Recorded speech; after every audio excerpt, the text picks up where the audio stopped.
Biggest technology show in the world is about to get underway in Las Vegas, and we can expect a flood of big announcements from major companies like LG, Intel, Sony and Samsung, just to name a few. Tech expert Trevor Long is there and will be in attendance, and he joins me now from Las Vegas. Hello to you, Trevor. So why is the CES show so important and in Techland?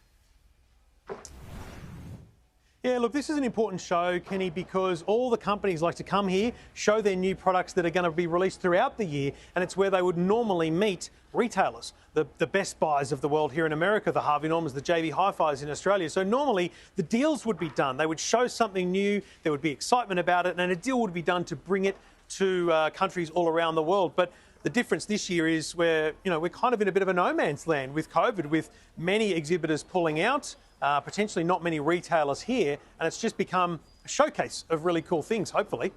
Yeah, I noticed that companies like Google, Lenovo, Amazon, Intel have pulled out over health concerns. Some are patching in, though, virtually too. So you're saying that that's going to have a big impact on the show this year? I think so. So last year in 2021, it was a virtual show entirely, so we couldn't come to Vegas. There was nothing here. But it was, frankly, as a reporter, it was pretty horrible because it's very hard to find the interesting and exciting things. So while they're still having a virtual show this year, the physical show, I think, has more importance than ever. But the challenges of COVID globally have meant that some companies don't want to come, some people don't want to come to visit, and it means that the show floor behind me, and it doesn't open for another 2 days, by the way, they're literally just building the displays now, it's empty in parts. You know, there's large stands that were going to be full. Mercedes-Benz, for example, was going to be in this hall behind me, huge display, but it's just one big bit of carpet and there will be nothing there. Whereas other companies, big stands as normal, Sony, Samsung, enormous displays, really ready to show the world what they've got coming in 2021-22. Well, despite those major companies pulling out, they're pressing ahead, the organisers. So what are you hearing? What are the rumours out there in terms of the type of announcements we could see this week?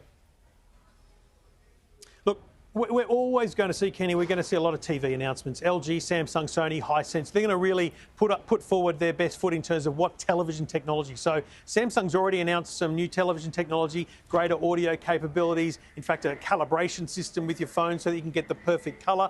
LG's announced a range of new OLED screens, Hisense, a new operating system. So they're pushing the normal conversation around TVs. In terms of gadgets they made, honestly, we don't know yet. It'll be about 24 hours before we start to really get a sense of what's exciting. There have been a few things kind of teased, and I actually think that COVID's going to play a role in that. We've seen a little gadget that's essentially a breath test COVID device. So you breathe into it and it tells you whether you have COVID. Now, I don't know what medical certifications that has, but if that kind of thing is able to become a reality, then there may be business applications where a little air purifier in the corner can not just purify the air, but detect whether the air has COVID in it.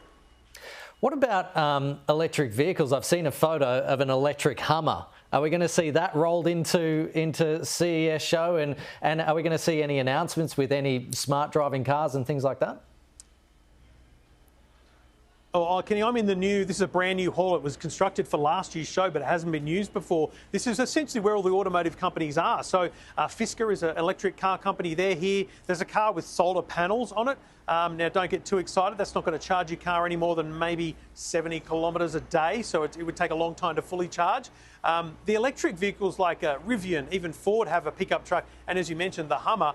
If they're here, they're probably as examples of other companies who are demonstrating their additions or their input into those. So there's a lot of small technical companies here who, for example, there's one just behind me that their whole role is to test autonomous vehicles. If you've built one, how do you test it? So a lot of the technology that goes into those cars is also here.